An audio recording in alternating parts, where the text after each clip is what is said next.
We chose to make a trip to Callisto, the third moon of Jupiter. We just need to be funded, and here's why we should be.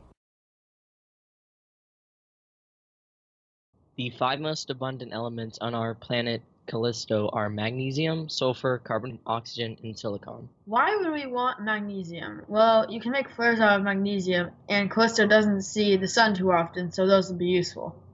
Why will we need sulfur? Well, sulfur can be used to make rubber, a generally valuable resource. We need carbon dioxide as our source for oxygen. We will explain this later. We have two plans on how to do that. The first is attempting to plant plants and trees in dirt somewhere on the surface of Callisto. And our second and more probable option would be to use an extremely powerful black light laser that will turn carbon dioxide into oxygen. The amount of oxygen used is about the same you would get back.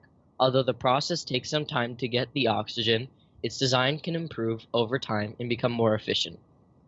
The power source that we will be using is hydropower because all the ice on Callisto can be turned into water. The food and water source for our journey will be brought from Earth to Callisto. After we finish bringing some trees and plants, we will plant them in greenhouses and grow them from there. The water will be brought from Earth, and we will also use some of the ice on Callisto to make water by using water filter units. We will also have a refrigerator to keep perishable items from perishing, and also to cool water if wanted. Living spaces are important, and we've chosen to live in domes made of strong glass. This glass is made by using oxidized aluminum and glass alloy to create glass stronger than steel. Inside the domes, there will be heating units, living quarters, and such.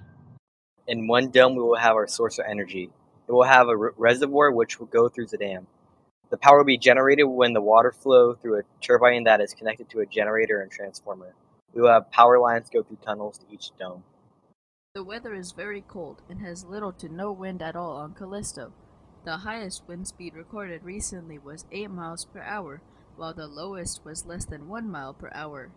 What we find exciting is that Callisto actually has black rain, and not only on Callisto, it is also on Ganymede. We do not know if this rain is harmful, but we will attempt to make precautions like umbrellas. As dumb as it may seem, we are using the magic school bus because of the capabilities it has to get on Callisto. We do not plan on leaving Callisto. We will attempt to make a colony, and if that does not work, we will go down with the ship. We will have all-terrain dune buggies that are weighed down heavily so they don't soar in the air. We will be able to fuel them using high-efficiency solar-powered batteries that can store energy for up to 12 hours. We will use our own excrement to make fertilizer for our own plants. We will also have regular fertilizer to grow plants also. The urine will be collected into a tank and then most likely buried in a place where we can access it if our water supply drains. We can boil it so we do not get sick from it and it won't be nasty.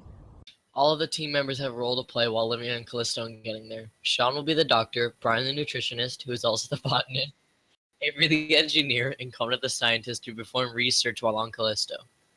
Callisto is roughly the same size as Mercury. The average surface temperature on Callisto is negative 218.17 degrees Fahrenheit or negative 139.15 degrees Celsius. It is thought to be a long dead world with hardly any geologic activity on its surface.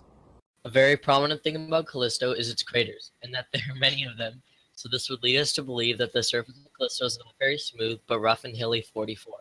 Glass domes will be covering craters for airtight spaces to keep oxygen from escaping. Since there are many craters on Callisto, that means that there are a lot of asteroids. This isn't or should not be a problem because an asteroid has not hit Callisto in such a long time that not even scientists know when it last hit.